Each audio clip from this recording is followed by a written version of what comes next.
हे पुरुषोत्तमम। इष्टभीति भंग होने पर क्या होता है? इस तरह का अनेक प्रश्न आते हैं। इष्टभीति भंग होने पर क्या लाभ, क्या नुकसान? इष्टभीति होने पर, भंग होने पर क्या होता है? फिर हमें क्या करना चाहिए? और एक बहुत बड़ा प्रश्न है, बेटी शादी के बाद पराया घर में जाएगी। आज अगर वो ठाकुर जी की दीक्षा लेकर के जाती हैं, कल अगर उस पराया घर में वो लोग ऑब्जेक्शन करते हैं तो क्या होगा? वो शस्त्यानी उनको दिया जाएगा, नहीं दिया जाएगा? फिर एक तीसरी बात आती है कि हम ठाकुर जी को ग्रहण तो करते हैं, लेकिन उनके प्रति हमारा अनुराग नहीं बढ़ता है। ये अनुराग कैसे बढ़े? इस तीन बात को लेकर आज हम चर्चा करेंगे। पहली बात, इष्टभीति भंग होने से। इष्टभीति क्या है ये समझना पड़ेगा। इष्टभीति हम किसके लिए करते हैं? इष्टभीति मंगल यज्ञ है। यज्ञ का मतलब होते हैं संपादन करना। इष्ट होता है मंगल, मंगल का संपादन करना। अगर हम मंगल करते हैं तो हमारा जीवन में भी मंगल होता है। जो हम करेंगे वही हमारे जीवन में होगा। तो मंगल यज्ञ करने से हमारे जीवन में भी मंगल होगा। और इष्टभीति होता है भोग। भोग का अर्थ होता है पोषण, उनको पोषण देना।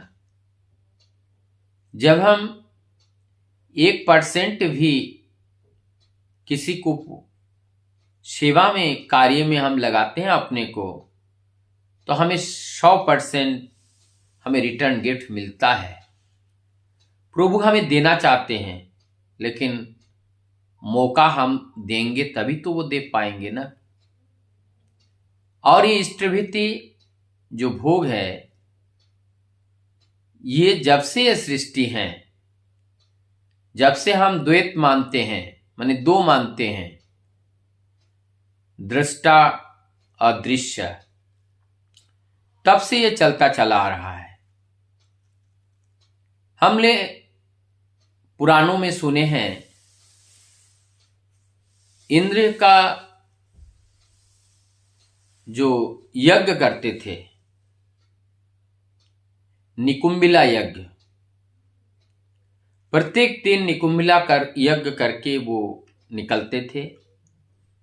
और ये मान्यता है कि निकुंभिला यज्ञ अगर करके वो निकले तो उन्हें कोई पराजय नहीं कर पाएगा, वो दिग्विजयी हो जाएंगे।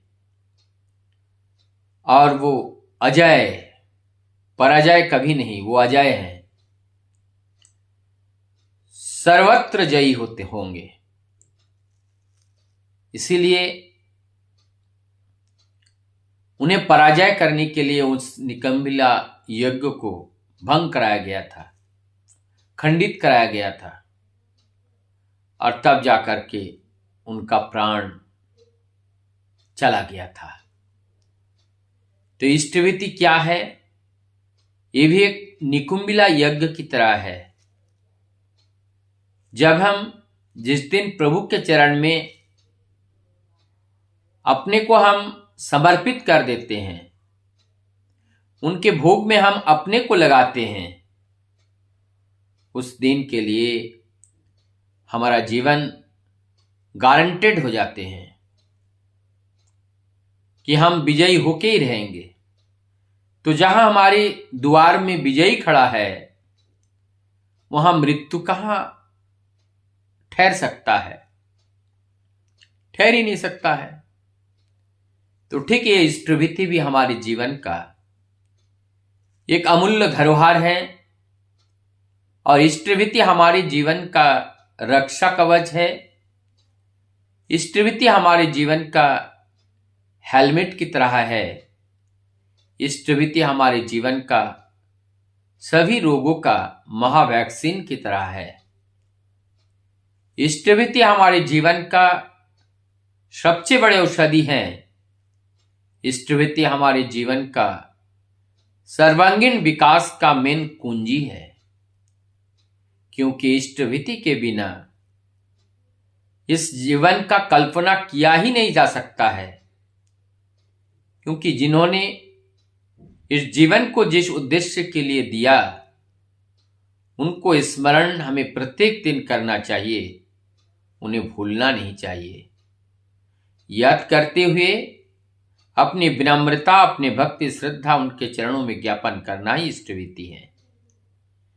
अपने को सरेंडर, अपने को समर्पण करना ही ये इष्टवृत्ति है। यही ठाकुर जी का भोग है कि हम नित्य नैमित्त हम अपने को ही उनके चरण में देते रहे, अर्थात उनके निर्देश पालन करके हम चलते रहे। तो पालन करके चलना ही उनके चरण में निवेदन करना हुआ। दूसरी बात है, बेटियों की दीक्षा एवं सत्यानी देना चाहिए, नहीं देना चाहिए। सत्कार्य हमें करना ही चाहिए। सत्कार्य के पथ पर हजारों बाधाएं क्यों ना आए, तभी हमें रास्ता को बदलना नहीं चाहिए। अगर हम अडिग होकर उसी रास्ते पे चलते रहेंगे, निश्चित रूप से प्रभु हमें राह दिखाएगा और जीवन में सफलता ही सफलता मिलेगा। क्योंकि जो विधाता है वो सर्वज्ञ है, सर्वज्ञाता है, वो सब कुछ जानते हैं। जब हम उन्हीं के संतान बन के रहते हैं, वो हमारे रक्षक हैं, वो हमारे विधाता है, वो हमारी माँ है, वो हमारे पिता है। इसलिए हम लोग तो कहते हैं कि तवमेव माता च पिता तवमेव बंधु च शाखा तवमेव विद्यम द्रविणम तवमेव सर्व ममो देव देव। तो आप ही हमारे सब कुछ है। ऐसे विचारों में, ऐसे दृष्टि में, ऐसे भावनाओं में जब हम जीते हैं, निश्चित रूप से प्रभु का जो कृपा दृष्टि है वो हमारे ऊपर ही पड़ता है और उनका हाथ सदैव हमारे माथे पर है। हमें कोई भय नहीं है। जरूरत है विश्वास के साथ निर्भय होकर के उन्हीं के दिए हुए निर्देश को परिपालन करते हुए चलना है। थर्ड बात जो हम बता रहे थे, हमारे जीवन में अनुराग कैसे आए। हम गुरु, गुरुजन, इष्ट, आदर्श, भगवान, सदगुरु, ईश्वर, उनके प्रति हमारा अनुराग कैसे बढ़े। कहते हैं अनुराग तब बढ़ेगी जब आप उनके साथ घुल मिल के उनके सेवा परायण में आप लगे रहोगे। मन लगे ना लगे करते रहो, करत करत अभ्यस बन जाई। और ये करते करते ही हमारे अंदर एक अभ्यस बन जाती है और वही संस्कार के माध्यम से अनुराग का भी जन्म लेता है और वही अनुराग हमें सतराह पर चलने के लिए बाध्य करती है। तो ठाकुर जी कहते हैं, मैं तो अपने जीवन में मां को प्यार किया, मां को पाया और मां को खुश करने के लिए मैं कार्य करता था। मेरा हर टाइम ऐसा लगता था कि मैं कौन सा कार्य करूं कि जिस करने से हमारी मां खुश हो जाए। ऐसी चिंता करते हुए हम चलते हैं। इसलिए जीवन में हर जगह हमें सफलता ही सफलता मिला है। ठाकुर जी कहते हैं, जैसे हमने किया, अगर ऐसे आप भी अगर कर पाओ, निश्चित रूप से आप निश्चिंत हो सकते हो। क्योंकि आपके बारे में चिंता करने वाले आपके जो पिता है वही हैं। उनके प्रति समर्पण भाव तो लाओ ना पहले। जब समर्पण भाव आती हैं तो निश्चित रूप से उनकी दया बरसती है। तो यहाँ पर इनडायरेक्टली ठाकुर जी अपनों को दिखाते हैं कि जब आदर्श को, सदगुरु को अपने जीवन आदर्श बना करके उनके निर्देश को 100% जब हम परिपालन करते हैं, निश्चित रूप से हम अपने जीवन में सफलता का जो सीढ़ी है उसके पहले पायदान में हम पैर रखते हैं और फिर धीरे धीरे हम आगे बढ़ जाते हैं और बढ़ते चले जाते हैं। जीवन उस शिखर तक पहुंचती है जहां हम कभी कल्पना भी नहीं कर सकते थे, क्योंकि हमारे सिर पर, हमारे माथे पर प्रभु का हाथ है, परमपिता का हाथ है। वंदे